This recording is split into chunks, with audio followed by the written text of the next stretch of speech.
So guys, यहाँ पे हमारे पास एक कंप्यूटर है और इसकी प्रॉब्लम ये है कि ये थोड़ी देर में तुरंत बंद हो जाता है।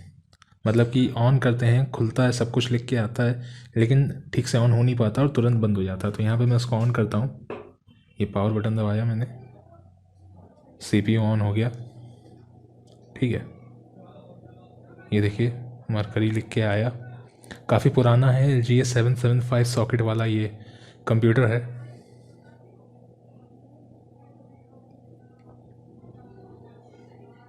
और ये देखिए, तो यहाँ पे हम स्टार्ट विंडोज़ नॉर्मली करते हैं और उससे पहले ही ये बंद हो गया।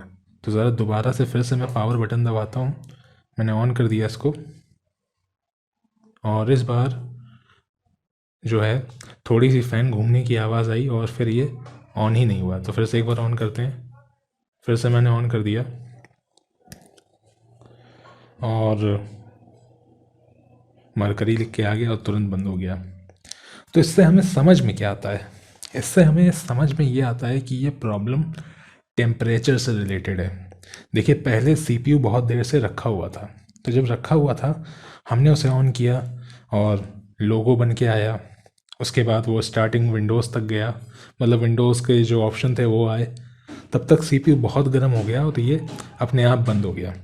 जब मैंने दोबारा बटन दबाया तो CPU ऑलरेडी बहुत ज़्यादा गर्म था, जिस वजह से हुआ ये कि तुरंत ही बंद हो गया। उसके बाद मैंने कुछ सेकंड्स का टाइम लेके फिर दबाया तो बायोस का बायोस की जो स्क्रीन थी वो आई। उसके बाद जो है कंप्यूटर तुरंत ही बंद हो गया। ठीक है, तो यहाँ पे सबसे पहले देखते हैं कि इसके फ़ैन में क्या दिक्कत है, क्या प्रॉब्लम है, क्या फ़ैन पूरा कनेक्टेड है या नहीं। ठीक है, सो गाइज़, यहाँ पे आप देख सकते हैं मैंने हीट सिंक निकाल दिया है और इसके लिए मुझे मदरबोर्ड खोलना पड़ा था, क्योंकि पीछे इसके एक लोहे का नहीं, प्लास्टिक का कुछ लगा रहता है और उसमें से स्क्रू टाइट होते हैं। ठीक है, तो ये जो हीट सिंक है ये बहुत ही बेकार हीट सिंक है। ये 150 से 200 रुपये के मार्केट में मिल जाते हैं। हीट सिंक का जो साइज़ है वो बहुत छोटा है, बहुत कम एल्युमिनियम इस्तेमाल किया गया है, बीच का हिस्सा बहुत छोटा है। वहीं पे मैं आपको इंटेल का दिखाता हूँ। इंटेल में देखिए, मतलब बीच का हिस्सा आप देखिए, पूरा प्रोसेसर को वो कवर कर लेगा और वेट मतलब हाथ में फील होता है कि हाँ हीट सिंक है, एल्युमिनियम का अच्छा खासा इस्तेमाल किया गया है। तो ये जो 150 रुपये से लेके 200 रुपये वाले जो ये हीट सिंक हैं, ये तो आपको लेने ही नहीं है, क्योंकि ये बहुत ही बेकार होते हैं। मैं आपसे ये नहीं कहूँगा कि हीट सिंक ना खरीदिए थर्ड पार्टी, मतलब कि जो कूलर होते हैं वो ना खरीदिए, लेकिन इतने बेकार कूलर ना खरीदिए। देख लीजिए कि उसमें वेट है कि नहीं है, बड़े हैं कि नहीं है, साइज़ में एल्युमिनियम उसका अच्छा खासा है कि नहीं है। तो इस तरह के जो कूलर्स हैं वो तो मैं आपको रिकमेंड नहीं करूँगा कि आप ख़रीदें। सो गाइज़, यहाँ पे मैंने जो है इंटेल का स्टॉक कूलर लगा दिया है, जो स्टॉक हीट सिंक होता है। तो मैं ये नहीं कहूँगा कि जो स्टॉक हीट सिंक है वो थर्ड पार्टी कूलर से बेटर होता है, लेकिन जो इतने बेकार से और सस्ते से कूलर जो हैं, इनसे तो बेटर ही है इंटेल का जो स्टॉक CPU है। तो अभी मैं ये तो नहीं कह सकता कि इससे ये सही हो जाएगा। फ़िलहाल पावर ऑन करके देखते हैं हम इसको। तो मुझे नहीं पता अभी कि प्रॉब्लम ये जाएगी या नहीं जाएगी, बट फिर भी हम चेक कर लेते हैं कि शायद फ़ैन बदलने से ये चीज़ सही हो जाए। तो फ़िलहाल जो है देख सकते हैं आप, तो यहाँ पे हम विंडोज़ को नॉर्मली स्टार्ट कर देते हैं, स्टार्ट विंडोज़ नॉर्मली। तो आप देख सकते हैं कि अभी तक हमारा जो कंप्यूटर है वो बंद नहीं हुआ है, यानी कि जो CPU है वो नहीं बंद हुआ है। और कूलर निकालने से, यानी कि हीट सिंक चेंज करने से अगर ना बंद हो, इसका मतलब ये है कि प्रॉब्लम टेम्परेचर से ही रिलेटेड थी। लेकिन फिर भी और भी चीज़ें देखनी पड़ेंगी कि इस कूलर को लगाने के बाद ये कितनी देर तक चलता है। हो सकता है कि पहले से ज़्यादा देर तक चले, लेकिन 10 मिनट बाद जो है हीट हो जाए और फिर जो है बंद हो जाए। तो अगर ऐसा होता है, उसके क्या कारण है, उसको फिर कैसे सही करना है। ठीक है, तो अब हमारा आप देख सकते हैं कि विंडोज़ खुल भी गई है, लेकिन PC जो है बंद नहीं हुआ है। तो अभी मैं क्या करूँगा कि इसको जो है मैं शट डाउन कर दूँगा, थोड़ी देर के लिए हम खुला रहने देंगे, फिर मैं शट डाउन कर दूँगा और फिर हम बायोस में जाके जो है इसके टेम्परेचर्स देखेंगे। तो आप देख सकते हैं कि अभी भी विंडोज़ खुली हुई है और बंद नहीं हुआ, पावर कट नहीं हुआ यहाँ पे। तो मेरे ख्याल से कि टेम्परेचर्स की जो दिक्कत है देख के तो ऐसा लग रहा है कि चली गई है, लेकिन अब बंद करके देखते हैं इसको। विंडोज़ को शट डाउन करते हैं और बायोस में जाके देखते हैं कि टेम्परेचर्स क्या हैं। ठीक है, सो गाइस अब मैं पीसी को करता हूँ पावर ऑन, और पावर ऑन करने के बाद मैं ये डेल की दबाता रहूँगा। इससे क्या होगा कि हम जो है सीधा चले जाएंगे बायोस में। तो ये बायोस आ गया है, आप देख सकते हैं। तो यहाँ पे बहुत सारे फंक्शन हैं और हम लेफ़्ट साइड में सबसे नीचे पीसी हेल्थ स्टेटस में जाएंगे। ज़रा मैं फ़ोन को थोड़ा सा पास ले आता हूँ तो आपको अच्छे से दिख जाएगा। तो पीसी हेल्थ स्टेटस यहाँ पे लिखा है और यहाँ पे आप देख सकते हैं जो सीपीयू टेम्परेचर हैं वो हमारे बहुत ही ज़्यादा हाई हैं। स्टॉक फ़ैन लगाने के बाद भी स्टॉक फ़ैन पे इतने हाई नहीं होने चाहिए।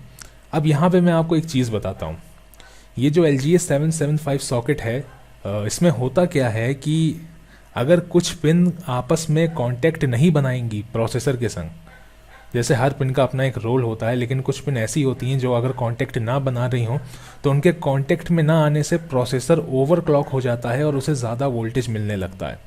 तो कभी कभी जो है लोग प्रोसेसर ओवरक्लॉक करने के लिए ऐसा काम भी करते हैं कि प्रोसेसर पे जो है टेप लगा देते हैं वहाँ पे पैड पे, ताकि पिन से कांटेक्ट ना बन पाए। लेकिन यहाँ पे हो सकता है कि वो पिन्स दब गई हों और पिन के दबने की वजह से जो है वो क्या कहते हैं प्रोसेसर ओवरक्लॉक हो गया हो। तो इस साइड पे जो पिन होती हैं, अगर आपने रैंडम गेमिंग HD का एक वीडियो देखा हो तो उसने बताया था कि इस ये जो यहाँ पे कटा हुआ है, यहाँ पे जो दो पिन्स होती हैं, उस पिन्स को अगर आप जो है टेप से कवर कर देते हैं या पेंसिल उसके ऊपर चला देते हैं तो कांटेक्ट नहीं बनेगा और उसके बाद जो है आपका प्रोसेसर ओवरक्लॉक हो जाएगा और उसको ज़्यादा वोल्टेज भी चाहिए होगा। तो हो सकता है ये प्रोसेसर अपने आप ही ओवरक्लॉक हो गया हो अगर पिन्स जो हैं कांटेक्ट ना बना रही हों ठीक से। तो ऐसे में क्या कर सकते हैं, काम थोड़ा रिस्की है, पिन को हमें देखना पड़ेगा, थोड़ा सीधा करना पड़ेगा। अगर पिन कोई दबी होगी तो उसे हम सीधा करने की कोशिश करेंगे। रिस्की इसलिए है कि हो सकता है कि पिन टूट जाए, हो सकता है कि मदरबोर्ड हमारा ख़राब हो जाए, बिल्कुल ही ख़राब हो जाए, अभी तो पीसी चल रहा है और वो ना चले। तो ये सारी चीज़ें हो सकती हैं। वहीं पे आप देख सकते हैं कि टेम्परेचर धीरे धीरे ऊपर जा रहा है। इससे क्या होगा कि स्टॉक फ़ैन पे भी ये हो सकता है आधे घंटे बाद बंद हो जाए। तो हमको क्या करना होगा, पहले तो मैं सैंड पेपर से जो है थोड़ा सा सारी पिन को क्लीन करूँगा कि अगर कोई गंदगी जमी होगी तो वो निकल जाएगी। फिर प्रोसेसर के पैड को भी क्लीन करूँगा, जो पैड होते हैं। उसके बाद अगर कोई पिन टेढ़ी होगी तो उसे मैं सीधा करने की कोशिश करूँगा। ठीक है,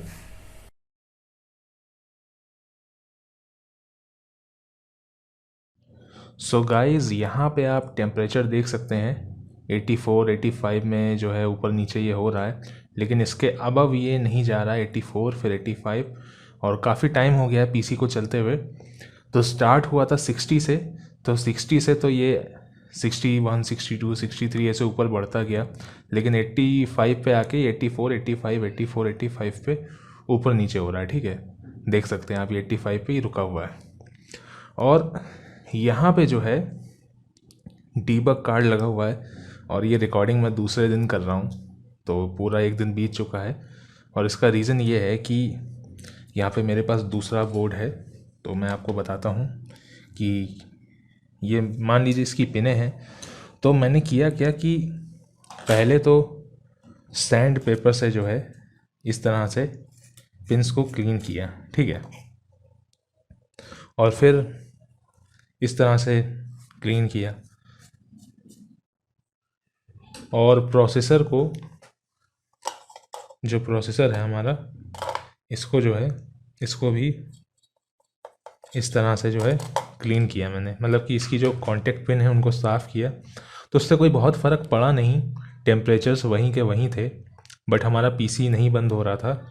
फिर मैंने क्या किया कि कुछ पिन्स को जो है मैंने देखा कि उस बोर्ड की, जो बोर्ड लगा हुआ है यहाँ पे, इसकी कुछ पिन्स जो है अंदर को जा रही थी। तो मैंने ट्वीज़र की हेल्प से जो है उन पिन्स को सीधा करने की कोशिश करी। अब जब मैंने सीधा करने की कोशिश करी उसके बाद मैंने प्रोसेसर लगाया तो यहाँ पे आ गया नो डिस्प्ले का एरर, यानी कि अब सीपीयू ऑन हो रहा था लेकिन डिस्प्ले पे कुछ भी नहीं आ रहा था। तो मैं सोचने लगा कि अब तो इससे भी बड़ी दिक्कत आ गई, क्योंकि पहले एटलीस्ट जो है डिस्प्ले तो आ रही थी। फिर मैंने क्या किया, फिर पिन्स को जो है थोड़ा सही करने की कोशिश करी, तो उसमें मेरा ज़्यादा टाइम तो नहीं लगा लेकिन थोड़ा सा टाइम लग गया था, क्योंकि अब जो है दिक्कत और बढ़ गई थी। तो मैंने ट्वीज़र की हेल्प से पिन्स को जो है थोड़ा सा अपनी पोजीशन से ज़्यादा ऊपर करने की कोशिश करी, कुछ पिन्स को, यहाँ की पिन्स को और सेंटर की पिन्स को इस वाले बोर्ड में। तो ऐसा करने पर डिस्प्ले जो है दोबारा लौट आई, टेम्परेचर्स पहले से कम हो गए लेकिन ज़्यादा कम नहीं हुए, थोड़े से ही कम हैं। अब आप देख सकते हैं कि ये 86 87 पे जो है फ्लक्चुएट कर रहा है, लेकिन इस समय ये 98 या 99 तक अभी भी नहीं पहुंचा है।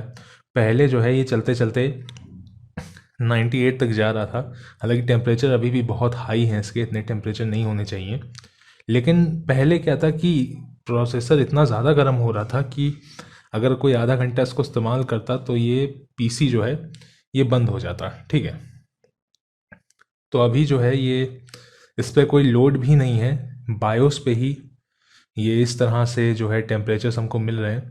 लेकिन मुझे लगता है कि अगर हम इस पर लोड डाल भी देंगे, थोड़ा सा लोड अगर बढ़ भी जाएगा तो उससे लोड से पीसी तो नहीं बंद होगा, क्योंकि वोल्टेज इसको जो मिल रहा है वही मिल रहा है। तो एक बार क्या करते हैं कि विंडोज़ में बूट करके देखते हैं। बट यहाँ पे अब कंडीशन ये हो गई है कि पिन्स को छेड़ना जो है, पिन्स में अब और ज़्यादा कुछ करना रिस्की हो सकता है। पॉसिबिलिटी है कि ये पूरा बोर्ड ख़राब हो जाए, उसके बाद फिर जो है नया बोर्ड लेना पड़े। तो अभी जो है इसकी कंडीशन पहले से बेटर है, ये कंप्यूटर चलते चलते बंद नहीं हो रहा है। टेम्परेचर्स हाई हैं, काफ़ी हाई हैं, 60-70 होने चाहिए, 86-85 ऐसे जो है टेम्परेचर्स जा रहे हैं इसके। और यही सारी प्रॉब्लम्स है, बट स्टिल ये कंप्यूटर जो है चल रहा है और विंडोज़ खुल के आ गई है। और आप देख सकते हैं कि ये कंप्यूटर जो है बंद नहीं हो रहा है। तो अब इस प्रोसेसर पे थोड़ा सा लोड है क्योंकि ऑपरेटिंग सिस्टम खुल गया है, ऑपरेटिंग सिस्टम खुल रहा है, लेकिन ये जो कंप्यूटर है इसके अंदर कोई ऐसा सॉफ्टवेयर तो फ़िलहाल नहीं है जिससे हम स्ट्रेस टेस्ट ले सकें। लेकिन फिर भी हम क्या करेंगे, हम जो है इसमें कुछ एप्लीकेशंस खोलेंगे और एक साथ 3-4 एप्लीकेशन खोलेंगे। जैसे यहाँ पे मैं एडोबी रीडर खोल रहा हूँ और इधर मैं गूगल क्रोम भी खोल देता हूँ, इधर मैं मोज़िला फायरफॉक्स भी खोल देता हूँ। तो गूगल क्रोम हमारा खुल गया, फायरफॉक्स भी खुल गया, फायरफॉक्स नहीं खुला अभी, तो फायरफॉक्स पे मैंने क्लिक कर दिया है। ठीक है, फायरफॉक्स हमारा खुल गया।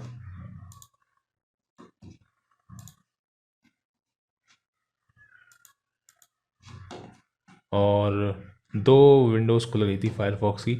वीएलसी मीडिया प्लेयर खोल देते हैं। तो काफ़ी कंप्यूटर ये तेज़ चल रहा है, और तेज़ चलने का रीज़न जो है वो यही है कि ये प्रोसेसर ओवरक्लॉक हो चुका है। और ये ओवरक्लॉक इसलिए है क्योंकि इसकी पिन्स जो है प्रॉपर कांटेक्ट बना नहीं रही हैं। तो बहुत सारे लोग इस तरीके से अपना प्रोसेसर ओवरक्लॉक करते हैं, लेकिन यहाँ पे हमें नहीं करना है ये चीज़। लेकिन फिर भी जो है ये चीज़ अपने आप ही हो रही है, क्योंकि यहाँ पे हमारे पास इतना अच्छा कूलर नहीं है कि ओवरक्लॉक कंडीशन में जो है इसको संभाल पाए। ठीक है, तो हमने इतनी सारी चीज़ें खोल रखी हैं, ज़रा पेंट भी खोल देते हैं और एक बार ज़रा स्पेसिफिकेशन थोड़ी सी चेक कर लेते हैं कि कितनी है। तो यहाँ पे अगर आपको दिखाई दे रहा हो, इसकी रैम 1 GB है। तो 1 GB आज के हिसाब से बहुत ही कम रैम है। और यहाँ पे जो प्रोसेसर है वो 2.66 गीगाहर्ट्ज़ का है, लेकिन जहाँ तक ये 2.67 गीगाहर्ट्ज़ पे चल रहा है। मुझे नहीं पता कि यहाँ पे वही चीज़ दिखाई जा रही है या नहीं। मे भी शायद 2.67 गीगाहर्ट्ज़ से 2.66 गीगाहर्ट्ज़ से 2.67 गीगाहर्ट्ज़ तक का हो। यहाँ पे तो चेंजेस नहीं आते, ये तो उसकी मेरे ख्याल से एक्चुअल ही रेटिंग है। ये प्रोसेसर जो है इस समय ओवरक्लॉक है, इस वजह से जो है 1 GB रैम पे भी आपको कंप्यूटर इतना तेज़ देखने को मिल रहा है। लेकिन कंडीशन ये है कि यहाँ पे हमें ओवरक्लॉक नहीं करना था इसको, बट ये ओवरक्लॉक कंडीशन में चल ही रहा है और इसकी पिंस को नहीं छेड़ सकते। तो यहाँ पे सॉल्यूशन क्या बनता है, या तो हम इसको एज इट इज़ चलाएं। अगर हम इस पर 3-4 घंटे काम करें और ये बंद ना हो तो हम इसे एज इट इज़ भी चला सकते हैं। वैसे चलाना नहीं चाहिए क्योंकि टेम्परेचर्स इसके हाई हैं, वो हो सकता है धीरे धीरे 90 तक भी पहुंच जाएं।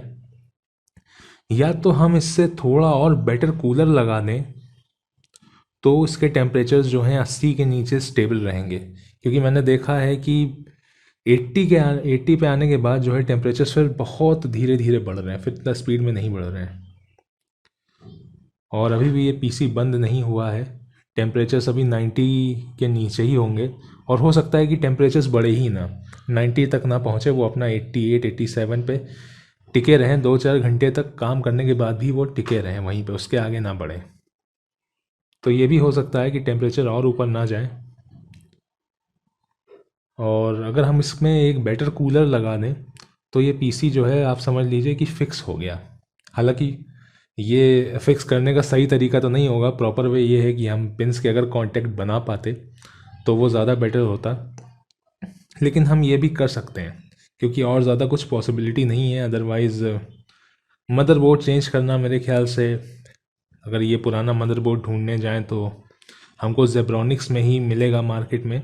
एसस के या गीगाबाइट के ये G31 मदरबोर्ड अब जल्दी मिलते नहीं हैं और जेब्रॉनिक्स का बोर्ड लेना सही नहीं होगा। और मेरे ख्याल से मदरबोर्ड पे इन्वेस्ट करने से बेहतर है कि हम अच्छे कूलिंग फ़ैन पे इन्वेस्ट कर दें, तो क्योंकि हमारा प्रोसेसर ओवरक्लॉक है तो हमें थोड़ी सी बेटर परफॉर्मेंस मिल जाएगी। सो आई होप ये वीडियो आपको पसंद आया होगा। वीडियो अच्छा लगा तो वीडियो को लाइक कीजिएगा, मन करे तो चैनल को सब्सक्राइब कर दीजिएगा और मन करे तो बेल आइकन को भी प्रेस कर दीजिएगा। फिलहाल के लिए इस वीडियो में इतना ही। मैं आपसे नेक्स्ट वीडियो में मिलूंगा, तब तक के लिए बाय बाय।